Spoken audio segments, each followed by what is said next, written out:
Hello and welcome to this session on SMB talent management, which is brought to you by HR Zone and Cornerstone. My name is Becky Norman. I'm the managing editor of HR Zone, and I'm really excited to be your host for this session, where we're going to be discussing key considerations for transforming talent management within SMBs. And joining me to talk through these considerations today, we have three experts joining us. So we have Ben Murphy and Becky McKenzie, who are both SMB consultants at Cornerstone. And we also have Emma Parry, who is Professor of HRM at Cranfield School of Management and head of the Changing World of Work group. Just before we dive into the discussion, a couple of housekeeping points. So if you are having any technical issues, please do ensure your flash is enabled and refresh your page. If you're joining us live, we do have a group chat available. I can see Rihanna's already said hello in there. Do say hello. If you've got any questions throughout the session, pop them in there. We've got a couple of questions for you as well, so do take part in the conversation. And we'll have around 10 minutes at the end for audience Q&As. So yeah, any questions, get them in there. And if you do need to pop off early, don't worry, you will receive a recording of the session shortly afterwards, so you can watch it in full in your own time. If you want to do any further reading on the topics we're exploring today, we do have a 5-part content series that we've been working on with Cornerstone, all about SMB talent management transformation. If you're quick enough, you can scan the QR codes to check those articles out, but we also have them in the handout section, which you should see on the right hand of your screen next to the chat. And we also have a report for you to look at there. So any further reading, do check that area out. Okay, so on to the agenda for today. So the key areas we're going to be discussing are the why of talent management transformation and how to find the why that's unique to your organization, how to build your business case and convince management to make the commitment. We'll then move on to where the best place to start is with your rollout, as that can be quite a daunting stage. And then we'll look at how to avoid decision-making chaos by leaning into and trusting your expertise. And then we'll move on to how to maintain engagement, and that's both during the implementation process and on an ongoing basis. And then as a little addendum, as we had an additional point we wanted to bring into this conversation, we'll look at measuring success of your talent management transformation and why that's important. Okay, so let's get started. So the first step for HR transformation that we want to talk about is starting with your why. So Becky, I'm going to ask you to kick things off. How do we go about doing this, and what are the catalysts that we need to consider? Absolutely. Thank you, Becky. So when we think of your why, a lot of the time people will look at things from quite a feature function perspective. And sometimes you need to flip that around. And actually what we say when we first go into those conversations is, what is the why? Why are you actually coming to market? Instead of going, well, we want a system that can do X, Y, and Z, what are you looking for and what are you hoping to do as a business and as an organization? Does this potentially move into areas such as growth? Have you grown a lot, or are you looking to grow and expand? Are you maybe looking to do things like transforming your skills within the organization? Do you know what skills you've got? There's a host of different ones. And a lot of the time organizations will come in at completely different stages with completely different goals. But it really is an idea of stripping things back and looking at, why are we actually doing this as an organization? Not what are we looking for a system, and what do we want it to be able to do? I know, Ben, you've had quite a few conversations around this. Do you want to take that a bit further? Yeah, sure. I completely agree with everything you've said there, Becky. And I think it's really important to understand what's driving you to do this. And I think with a lot of the organizations that we work with on the smaller side, often it can be, they experience really rapid growth in headcount, and all of a sudden realize that the kind of systems and technology they had in place that kind of they got by on when they had 10 or 20 people, no longer work when they're kind of above 100. So that can be kind of your why in terms of really digitizing your processes to get those kind of efficiencies in place. But then looking broader at kind of, is there something that's happening in the business that's really making this change necessary? So, we have tons of case studies across lots of different industries. If we look at, the entertainment industry, for example, you think of a provider who provides kind of traditional TV and cable subscriptions, and the emergence of the likes of Netflix and Amazon Prime and those kind of, subscription services, the kind of skills that your people need to be successful in that space can change. So you might have an organization that goes from fitting satellite dishes on the side of houses to all of a sudden now they need the skills to be able to create digital content and platforms like those streaming services. And that's a really strong, powerful why, because if you don't do that, you're going to kind of lose your competitiveness in the market. Another great example is kind of the legal industry. So as a lot of legal firms will have partners in the organization who have got a lot of tacit knowledge and that IP in their head. And as they kind of get to retirement age, there's a real risk that you lose that. And once they're kind of left the organization, all of that kind of knowledge they had is gone. So we need some technology, some systems in place to capture that tacit knowledge, share it across the organization, so we make sure that we don't lose our IP and lose that kind of competitive edge. So just to build on what Becky was saying, your why can be very unique, but it's about understanding as an organization, why is talent important to you, and why does technology enable you to be better in the way that you manage that? Do you know, it's really refreshing listening to you say this, because so often I work with people that are thinking about introducing technology, and you say to them, why? And I ask them exactly the question that you're both asking now. And they talk about how, they need to be cutting edge, or they need the technology, or they're being dazzled by whatever a provider is offering, or maybe their competitors are introducing technology. And you hear all these reasons, and I always go back to them and say, no, what is the problem that this technology is going to solve? How is it going to make you better? Whether that's about, whether it's about growth, as you said, Ben. So is it about growing and allowing you to make sure that, you're satisfying compliance needs, or you're professionalizing as you grow? Is it going to provide the structure and the platform to allow you to grow? But the really important thing here for me is that people really reflect on what they want to achieve, what it will look like, and how the technology will help them with that. It's not about the technology. It's not about being cutting edge. Those are side effects that might be nice. It's actually about having a problem or a challenge that you want to solve. So it's really nice to hear you saying that as a provider, because too often I think we hear the opposite. I think an interesting way to think of it, and it's maybe not the best analogy to use, but it's almost thinking of illness versus symptom. When you're looking at your organization, a lot of the time, issues that you might be having are symptoms of an underlying illness. And that illness is what you want to identify. It's that bigger problem that actually is potentially feeding into other areas. Potentially, if you're having issues with maybe churn, or you've got a body of employees that are coming in from a graduate perspective, it could be any situation, but are you maybe as an organization not giving them the potential to look at different roles? Maybe people don't want to go up a vertical ladder when they're looking at progression, and they want to be able to look across, or they want to be able to jump into different teams to see if it's something that suits them. It may well be that you're having churn as a result, but the underlying issue is that there's not that broadening of skills knowledge through something like content. And when you can identify that why that is the bigger problem and identify that illness, it's a lot easier to actually go, how do we fix that problem? Because then that will have a domino effect and a knock-on to be able to fix a lot of the other problems.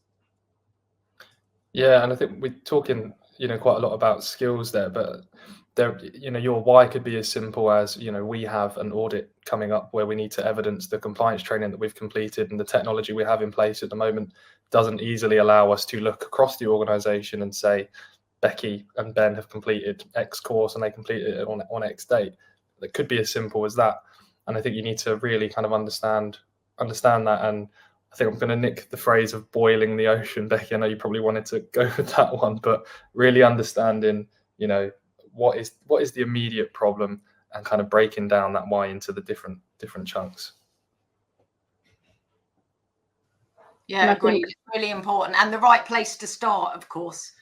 too often we start with the technology, which is just to kill your analogy completely, Becky, actually it's like starting with the medicine before you've got the symptoms or the illness. Actually, it's like saying, well, this is the medication that I'm going to start with, and and then working back from that. Actually, you need to start with the illness, as you said. So I think it's a great place for us to start today.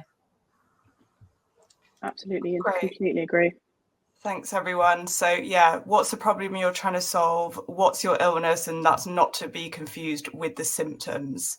Okay, let's move on then to articulating your why. So this second step might seem like an extension of the first, but there is a big difference between ascertaining what your why is and having key stakeholders being brought into your why. So Ben, how do we go about building that business case?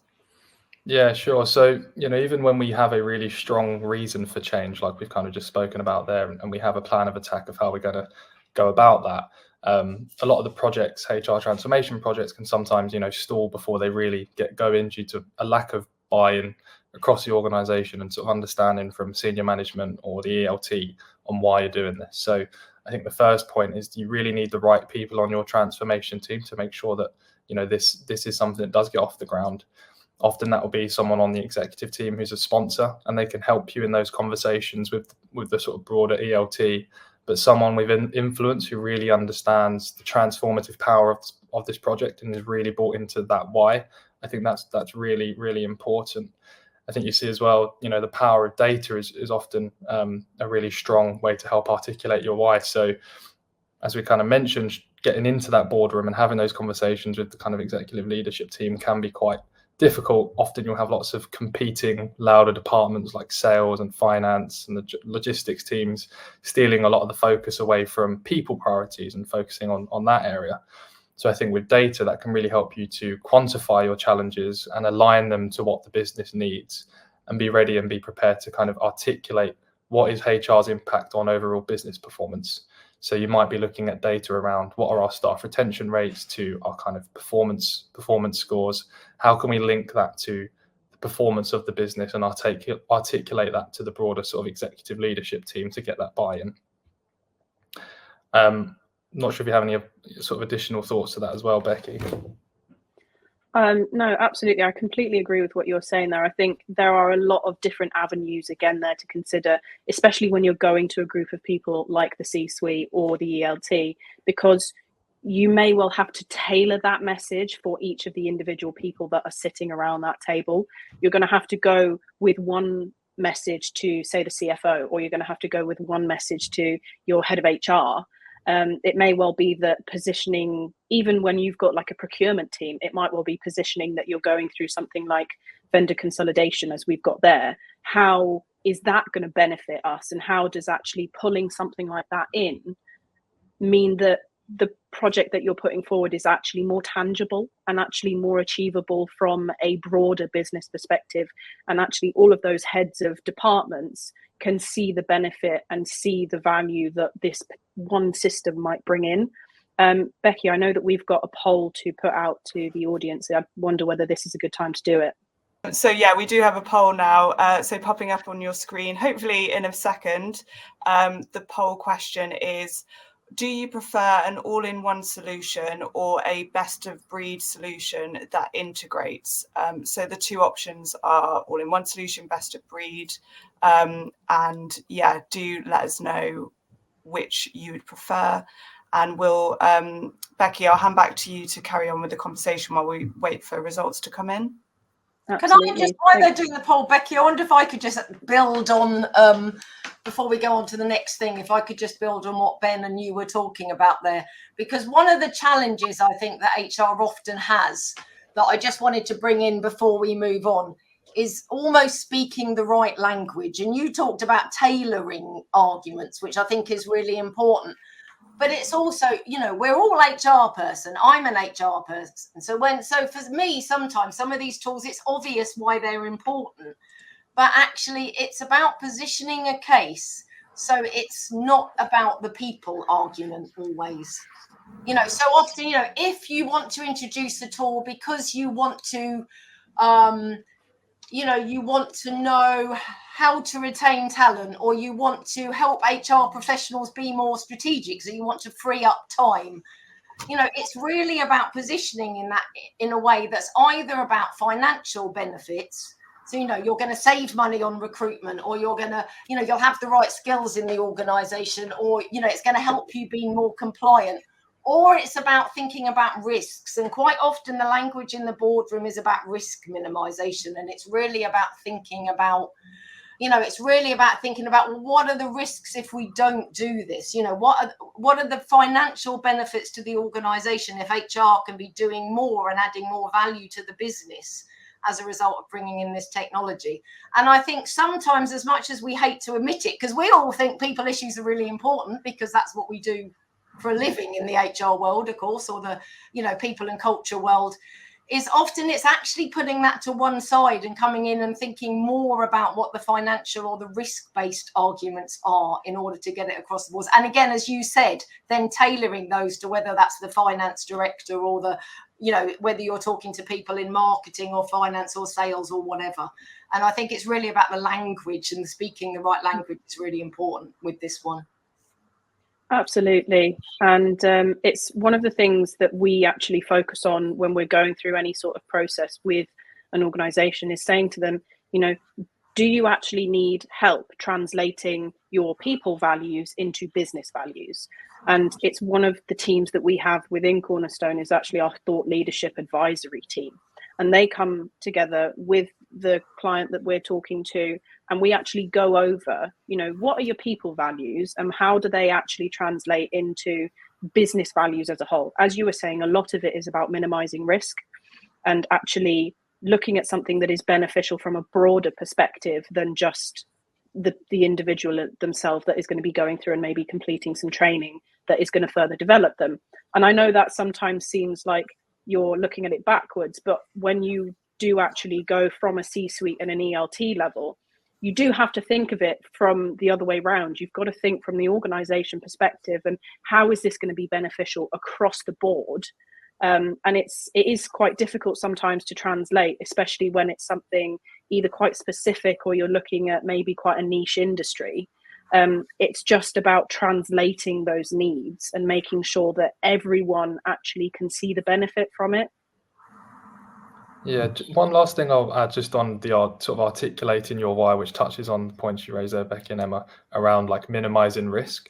One of the things that we see quite a lot with smaller organizations is as they've grown and kind of increased in headcount or increased the kind of scope of what they do, they'll often pick up lots of different point solutions on that journey. So they might buy some content here to support something, they might buy a platform here, an engagement survey tool, and they end up in a sort of situation where they have a patchwork of HR solutions. And in talking about kind of minimizing that risk, actually, if you can work with a partner or a vendor that enables you to consolidate a lot of those different solutions and find a partner who can help you do more, really you can reduce a lot of the costs that you have spread around. Because initially you might think, we don't have the budget to do this, we don't. But actually, if you look across where you're kind of spending that money, you might find that you can free up a lot of money and streamline those processes significantly. And it's also a really great way to get management buy-in if you can articulate how, you know, we can simplify and streamline what we're doing from a HR and talent perspective, and also reduce the cost of that by working with a partner who enables us to do more.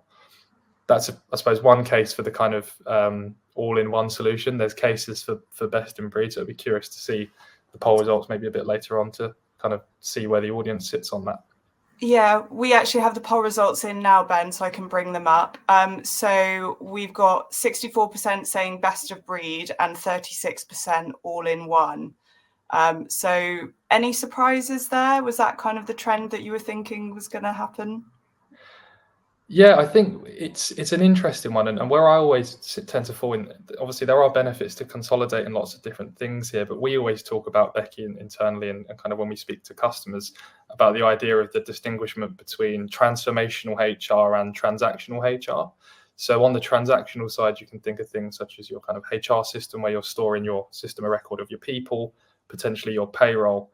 And then on the talent side of things, we have stuff around kind of attracting, developing and retaining people and offering them opportunities. We kind of draw that line there, and I can understand where you would want your best of breed in talent and your best in breed in the kind of HR and payroll, because they're two very different kind of they're serving two very different needs. So yeah, there is a really interesting distinction to be made between those two. Not sure how you feel about that, Emma, and Becky as well, looking at the poll result. It's really interesting, I think, Ben. I mean, I wonder if I'd be really interested if people can say in the chat why they made that choice, because I wonder if it's because people have struggled actually to find an all-in-one tool that, you know, that actually satisfies their needs within the different transactional and transformational requirements. I mean, it's interesting, you know, I mean, when I work with organizations, and I'm not a provider, but I do work with quite a lot of organizations thinking about how they might use technology within HR, you know, often they start with a very, you know, with a particular need, you know, and then they go to something else and find out that the tool they started with doesn't actually help with that need. So then they introduce something else and you end up exactly with that patchwork that you were talking about. And I wonder if it's that actually those needs aren't being satisfied. You know, there isn't a tool, I haven't found a tool that does all. Yeah, and I think interestingly, that's again why sometimes you need to look not at feature function and actually look at the purpose and the outcome that you're looking for. Because if you were to go best of breed for every single feature function that you needed and wanted, you'd probably have about 50 different systems. Because for all of the fact that a lot of organizations are very, very strong when you look at a suite perspective and you look at that all in one, there may be bits and pieces where another vendor could go, oh yeah, but we're so much stronger. And actually, when you start looking at outcomes, as Ben said, your transactional HR versus your kind of strategic and transformational, looking at your business outcomes helps you actually align a little bit more with a particular solution and with a particular vendor, whether that be you're wanting to look at your performance review process, your regular check-ins with people and how you actually manage that process. That as an outcome, you would potentially look very differently at a system as opposed to if you go, oh, well, I want to be able to do this, this, this, and this. So it's switching your viewpoint and making sure that you are looking at it from what am I wanting to get out of this and why have I come to the table, not which features do I want to be able to tick on a checklist. We're getting a few answers in the chat there, which I'm really interested to see. I mean, there seems to be some agreement, I'm relieved to say, for what I said about finding an all-in-one solution. Chris says particularly recruitment modules don't tend to be great. And actually it's interesting because thinking of a lot of the organizations that I've worked with that have existing systems, they often have an all-in-one solution, but then have a different system for recruitment. So I think that's quite, that's quite interesting. Annika, hi Annika, by the way, because Annika and I know each other. Annika is suggesting that switching to an all-in-one solution wouldn't solve the current processes. So it's interesting that there seems to be, I think, some skepticism perhaps in the audience about whether there is an all-in-one that can satisfy at least these people's needs. Do you have any thoughts about that? Someone that knows more about the solutions probably than I do.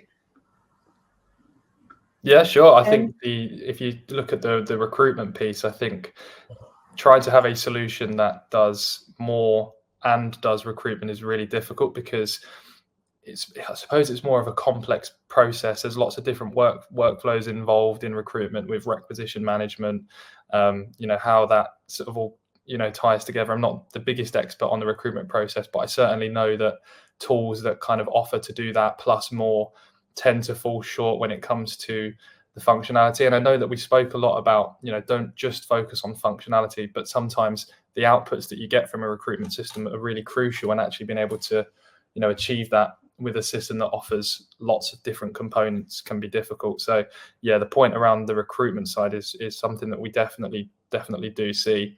I think also what I would say that this kind of brings to mind for me is when you're looking at solutions or vendors in the marketplace, one of the things to really keep an eye on is, do they have any partnerships? So we'll often find that organizations will partner together to build integrations between their systems and connections to essentially enable you to have best in breed in transformational HR and have best of breed in HR and payroll, and not sacrifice any of the kind of the flow of information between the two that exist. So when you're looking at vendors, I'd say that that's also something to maybe ask questions about. Thanks, Ben. And another comment from Matt, it could also be the client HR function isn't fully aware of all the functions on offer through the vendor system. Yeah, appreciate everyone in the audience for getting involved on the chat there. I'm going to move us on to our next stage just to keep track of time. So once you've got the buy-in, I imagine there's many different starting points that you could take. And that could be quite a daunting decision. So I'm going to throw this back to the group chat again. What challenges or worries do you have at this stage of starting the transformation? Please drop your comments in the chat. And Becky, how would you advise getting started on the transformation process? I think I'm going to go back to a statement that we've already made, and Ben did steal my thunder a little bit. One of our team in Cornerstone, a lovely lady called Trish, who was our director of solution consulting in the UK, very much coined the phrase for us, don't try and boil the ocean. And it really is that phrase, you know, sometimes you have to really strip it back and figure out what is the first thing that we need to tick off. And occasionally you will have all of the aspirations, you want to shoot for the stars, and we really love that, and we love to hear what you want from a transformational perspective for your organization. But sometimes trying to do everything at once is really, really counterproductive. And so you do really need to take a step back and go, okay, what are our key priorities? It could be, as Ben said earlier, from a compliance perspective, maybe you've got an audit coming up and you need to get this done. And potentially it could be a real make or break thing. If you don't get it done and everyone hasn't done their training, you know, there could be a fine that comes up. Sometimes it can be that serious, and it can be that you really need to get something done. But you may have people in the team that go, we want AI and we want this and we want that. And we've seen the most amazing demo of another system and we want it all. But you have to check off the first part of the journey, and you have to actually make the first bit of the puzzle fit so that you can then grow into that bigger picture. I know we spoke about this earlier, Emma, so I don't know whether you want to take it from there. Yeah, you can see me laughing, Becky. The reason that I'm laughing is because I was in a meeting with an organisation yesterday where virtually exactly that scenario happened, where we're in an organisation that shall remain nameless, that were thinking of, that really we've been asking some things about, what sort of questions do you want to be answering? We were talking a lot about people analytics. And the questions they were struggling to answer were actually very descriptive and very basic. Exactly as you said, Ben, things like, which training courses are people doing, and, who's completed this training and who's got which skills.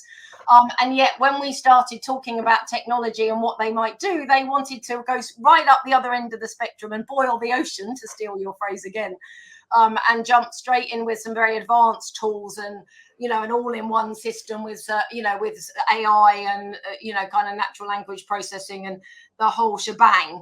And we were left to say, no, hang on, let's think about what the business wants. Let's go back to the why at the beginning and what the quick wins are. And sometimes I think, especially if you're struggling to get buy-in within the organization, it's think about what is that first step? What's the top priority? Actually, what's the quick win? Whereby actually, we can really achieve something worthwhile. Well, we can have data that allows us to check that compliance, Becky, as you suggested. And then actually, we can kind of get people to buy in and realize how worthwhile this is. And then perhaps we can expand later on and think about what the second step is. But yeah, your description made me chuckle slightly because I was having exactly that conversation in a meeting yesterday. So thanks for bringing me in. And yeah, I'd say interestingly, just really quickly, because I've seen one of the comments in the chat, looking at the other side of it, this is a question from Alison around looking at behaviors, mindsets, attitudes and values for culture transformation. And a lot of the time, culture and tech go hand in hand, but sometimes it's more difficult to alter people's opinions and attitudes and values. And we've really interestingly had a conversation about this in our team meeting Thursday last week, where you have that comment of, oh, but we don't think we're going to get a lot of engagement with it. We don't think we're going to get the buy-in. And really interestingly, though, you can take that as a win. You can go, okay, that's great. That helps me identify the people that are on board with this already. You may have 25, 30% of the organization that are going, oh my goodness, yes, transformation. I'm on board with it. I'm going to go in and I'm going to do all my training and I'm going to be the champion of this. The other 70% that are maybe happy with what they're doing, stuck a little bit in the old ways, it enables you to identify those areas or parts of the organization and how you actually need to change some of the attitudes and values that they are looking at. Sometimes it will be quite difficult. It may well be that people have been in the organization and they're really happy with how stuff has been done, or they're just not really looking to jump on that bandwagon. And again, that's all right, but it's an identification piece, looking at those behaviors and seeing who's automatically on board, who's maybe on the fence, and who am I really going to have to work on to get them to actually join the party, so to speak. Yeah, there's another really interesting question in the chat about where do you start with succession planning? Kind of ties into a little bit of analogy I was going to use about, building a house, which feels weird to say because I work in an office and I've never done any manual work in my life, but sort of really starting, if you're going to build a house, you have to lay the foundations first before you start decorating all the individual rooms. And I think how that would link to succession planning, you really have to start by understanding, I suppose, your framework of jobs in the organization. Where do people sit in different departments and different roles? That'll be kind of the first step. And then in terms of looking at how are you measuring people's performance across those roles? How are you determining what success is and what does that look like in those roles? How are you then capturing that data in your performance review process? And then how are you then using that data to potentially present that in almost like a 9-box grid to identify your high potential, high performers? So it's something we could kind of go into lots of detail on in terms of the succession planning. But I suppose just to look at that specific question from Anushka, and apologies if I pronounced the name wrong, but understanding what does success look like in each of the different departments and different jobs, and how are we measuring and capturing that? And often that will be a system that enables you to measure and capture that. And how are we then using that information to determine, who's ready to go into the next management role or the next kind of leadership role, or cross into a different department. So a really, really interesting question. Not sure if there's anything you'd add to that, Becky or Emma. I would say I completely agree with that. And I find it really interesting that one of the points that we obviously keep coming back to is the data within the system, and how vital that can be when you are looking at putting a system in, or you're looking at your why and you're trying to articulate that. We find that sometimes organizations, because they've got those disparate systems, or they've got some information here, some information there, the data can be a little bit all over the place. Either that, or there's just not very much information there. And that's why when we're saying, where do you start? We're saying keep it simple, because a lot of your progression and growth from an SMB perspective will be about building that data. We hear it everywhere about big data, having all of this information as an organization and as a company to know where are we now and where are we going. But there is a process within this around building that and building your own big data as a company. And sometimes when you're, as we're going back to what Emma said earlier, when they're going, oh, we want AI and we want this and we want that, actually all of those really big fancy things rely on data. And if you don't have that, and you don't have that foundational information, again, as Ben mentioned, you've got to build that foundation. If you don't have that, there's nothing for an AI system to pull on. There's nothing for an AI system to actually use as that foundation to then learn about you.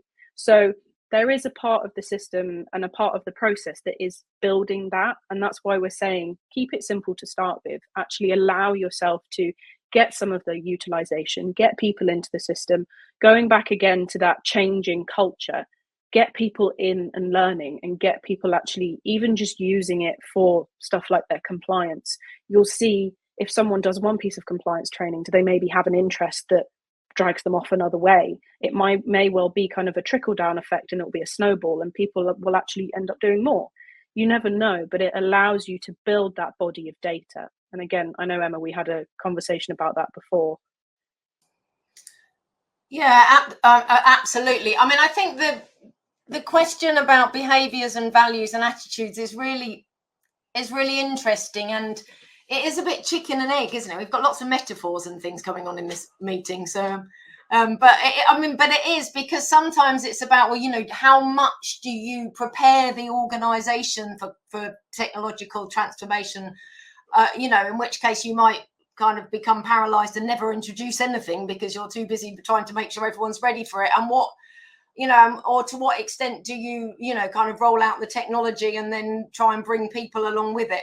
I completely agree that it's, that it should be hand in hand. And I think also going back to what I said before about quick wins, it's also about thinking about what are quick wins for the workforce. So, are there things that and one of the beauties about SMBs is actually you often know this stuff intuitively more than you would in a larger organization. Is there something that's taking people too much time that everyone's, irritated by and wasting their time on? I could give you a whole list from my organisation, probably, that actually, that's a quick win that you can begin to get people seeing the benefits of what you're doing, and then you can bring them along with them and transform the culture of the organisation that way in relation to the technology. So it's really, I think, about doing these things hand in hand, as you said. Thanks all. So yeah, keep things simple, build the foundations, look at the data. Really helpful stuff. And thank you, Alison and Anuska, for your questions. Do keep them coming in and we'll try and answer them as we go through. Let's move on to leaning into your own expertise, which I think is important to, consider because it could easily be overlooked and could really hold back a transformation process. So Ben, can I come to you to answer, why is this important and what happens if we don't trust in our own expertise? Yeah, for sure. So we always talk about this idea of avoiding failure by democracy. So any sort of far-reaching change that you look to implement in an organization, whether that's a system, it's often going to touch multiple people across the business. However, the more people you kind of involve in approving and building that business case, the less your expertise is actually going to count. And you run the risk of the project becoming, slightly more diluted. It might start as an investment in learning, but someone hears that you're looking at a HR project and they get involved and decide that actually, there needs to be an element of payroll involved in this. And we kind of looked at that before in terms of the best in breed solutions versus all in one and the different positives and negatives to that. But really, the challenge that you're trying to solve, and there will be other people in the organization who will kind of always come in and try to, influence the project. But you have to really make sure that you maintain that you're the expert in this project. The driving reason for it and sort of being strong in that. I think it can be tempting to, share, I suppose, the burden of the decision-making load by having more people involved. It kind of, spreads the risk if something goes wrong. But I think it's about being really strong in your due diligence, when you speak to different organizations or vendors who can offer you this sort of, technology, make sure that you speak to multiple vendors, articulate what your goals are, and make sure you narrow down your list to those that are strategically aligned to your project and do the work to kind of understand the offerings that are out there. And a lot of vendors, will work with you. And I think Becky's kind of touched on this before around the thought leadership side of things to help you build this business case to make sure that when you do speak internally, you're articulating how this investment in HR is going to make an impact. But certainly be mindful of different opinions and big opinions across the organization from people who want to have a say in the project but aren't involved in the detail or don't necessarily involved in the challenge you're trying to solve. So I think making sure that you lean into your own expertise and own the project and being really brave in that can seem quite daunting. But I think it's really important to keep things on track and aligned to the goal that you set out at the beginning. Not sure how you feel on that, Emma or Becky. Yeah, I think it's a balance, isn't it? I mean, for me, I've seen organisations go to one or the other extreme. I've seen HR functions that plough forward without really taking anyone along with them, without really perhaps even involving the provider as much as they could do. So without drawing on that expertise or perhaps drawing on, technological expertise in the organisation and end up in hot water because actually they get to a point where, they haven't got buy-in or they get to a point where their expertise doesn't stretch quite that far. I've also seen HR teams that that exactly as you said, failure by democracy. I've written that down because I like that phrase. That actually wait for everyone to agree. And of course we know that if you wait for everyone to agree and everyone to be on exactly the same page, then you're not going to, you're going to end up paralyzed and with inertia and never actually move forward. So I think the important thing here is to think about where the expertise is, think about the level of buy-in that you need. But as you said, exactly, remember, you are leading this. This is an HR or a people project, you know, and really lead. So it's that balance between leading and bringing people with you that I think some organisations find very challenging. So I'd be interested to know if you, Ben or Becky, have any ideas about really how to, you know, how to achieve that balance. Absolutely. And I think it's quite interesting, just pulling off something that you were saying there. Sometimes, again, you get to that point where you've got too many people and you can't align on a decision, but actually not making a decision is a decision.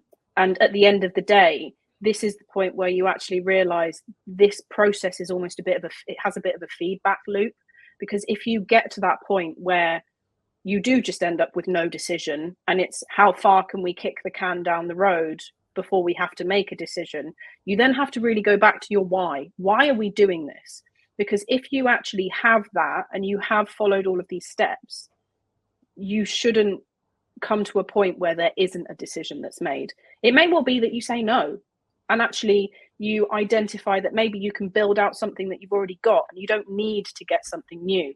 But never sit on that fence of going, oh, well, do we, don't we? Because then again, it's how long's a piece of string and how far are you going to go with that, not really making any sort of decision. I can see a question in the chat from Andrew about if the learning business case doesn't stack up, widening the scope to get the business case to look better and better to get the approval. That I find it completely makes sense. And a lot of the time you'll see that, especially again in smaller businesses, pulling in other areas of the system and of the organization to get a stronger business case. But I think what you have to be careful of is making sure that the bits of the organization that you're pulling in actually align and make sense. A lot of the time we'll find that someone might be looking at a learning project, but then they try and bring in transactional HR, say payroll, and those two don't really go hand in hand.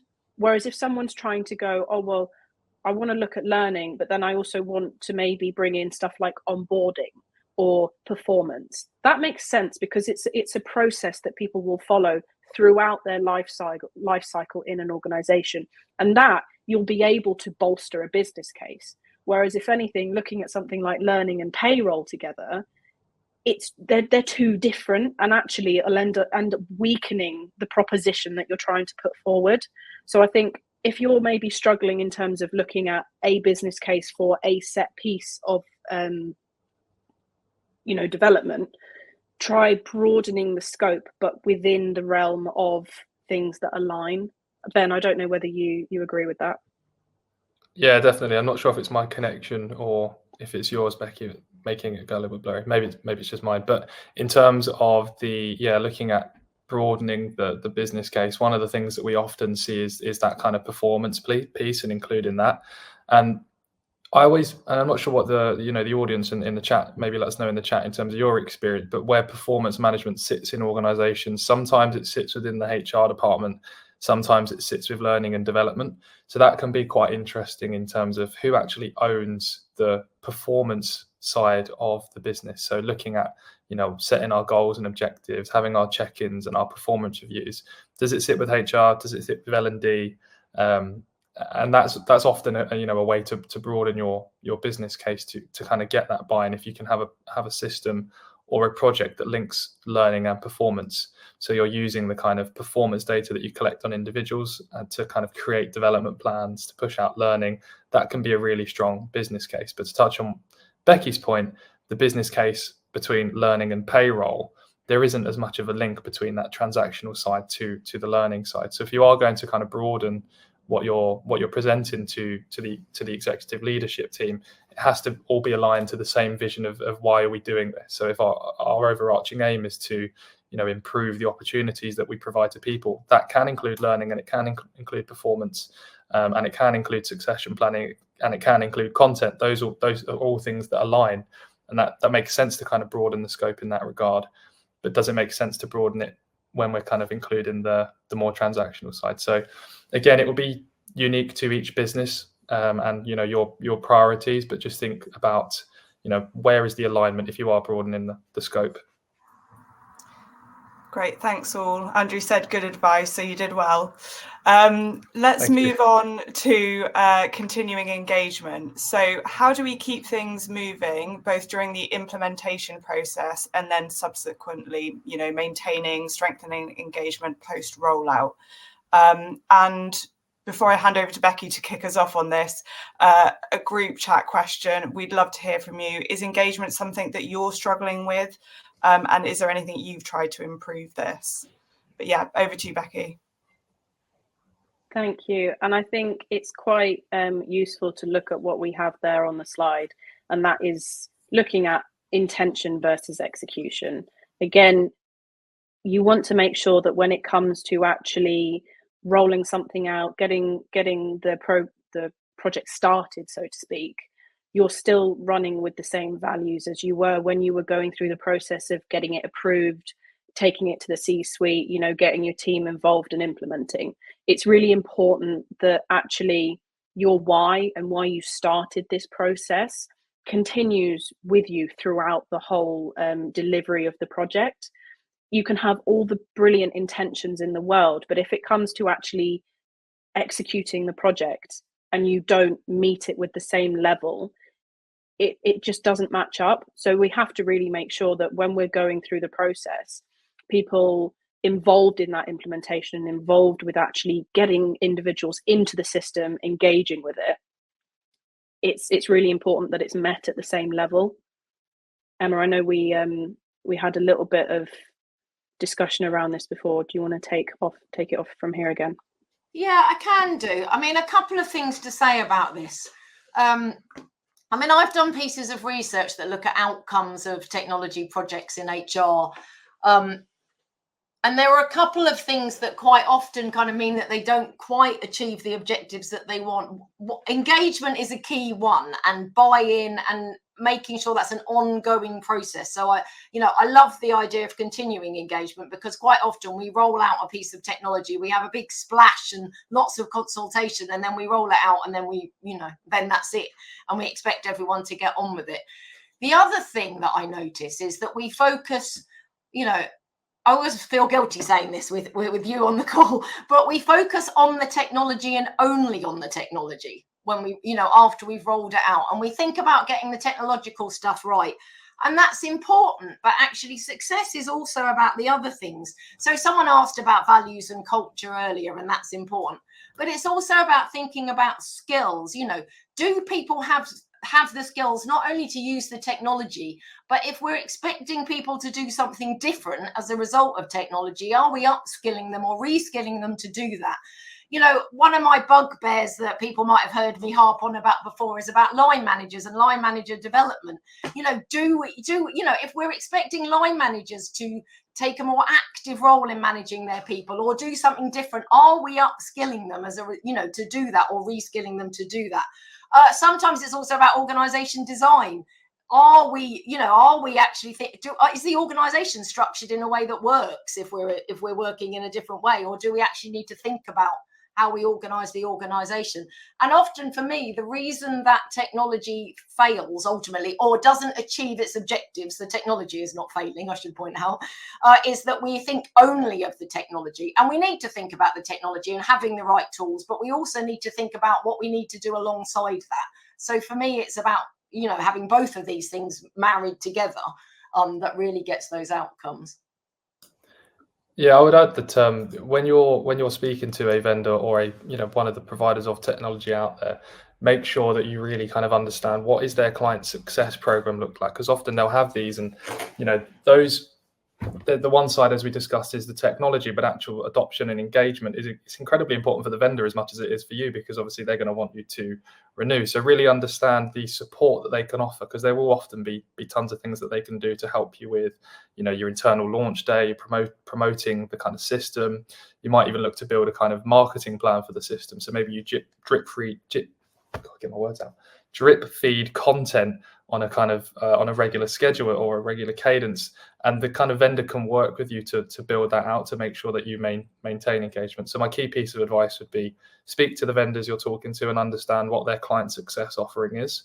But then in terms of actual creative ways to increase engagement on the technology itself, Becky, I know some of the things that we do internally when we use our learning platform is we try to blend in-person engagement with kind of stuff that we would do on our own time. So getting in person and using the technology together, facilitating learning and collaborating is a great way to kind of to build engagement. I know it's tough to get people together, but trying to kind of use technology in combination with in-person events and stuff like that, I think is quite a creative way to build engagement. But certainly, make sure you focus on that client success piece. Thanks, and Ben. I think interestingly, we do have a comment in the chat around capacity and workload from Andrew being one of the number one excuses not to engage. And I think that's probably one of the most common things that you will get to start with. Obviously, we're all busy. We all have day jobs that we have to complete. But at the end of the day, it's again about changing that culture. And as you were saying, in some of them, actually pushing stuff out from top down is one way to get people to come in and actually just get a little bit more familiar with the system. Sometimes it's through a complete lack of familiarity. Get them to come in, feel a little bit more comfortable with what they're coming into and using.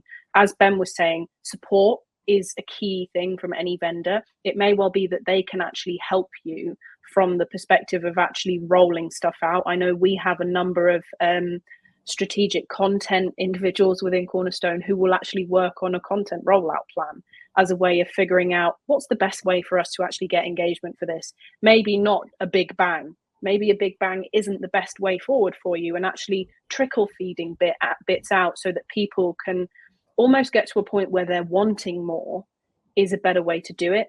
Again, it depends on your organization. Sometimes one way or the other will work better for you. But yeah, it is all around looking at it from that perspective of figuring out what's the best path forward. And sometimes even just stuff like putting in, as Ben said, those little virtual or in-person sessions to get people to come together and collaborate and use it, so that then when they go away to try and use it on their own, again, they feel that little bit more comfortable.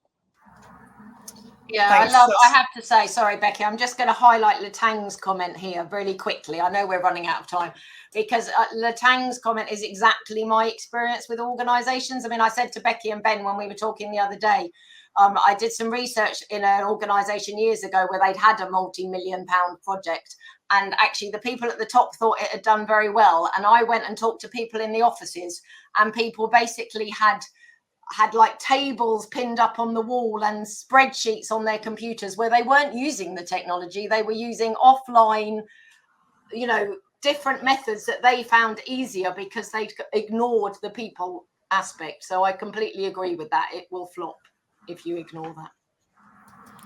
Absolutely. And we had another comment from Annika mentioning the use of focus groups among leaders, blue collar workers, project managers and HR managers, and getting feedback from them to help improve. This was for an LMS, learning content and the administration. So I'm sure that helped with engagement as well. So thanks for all those comments.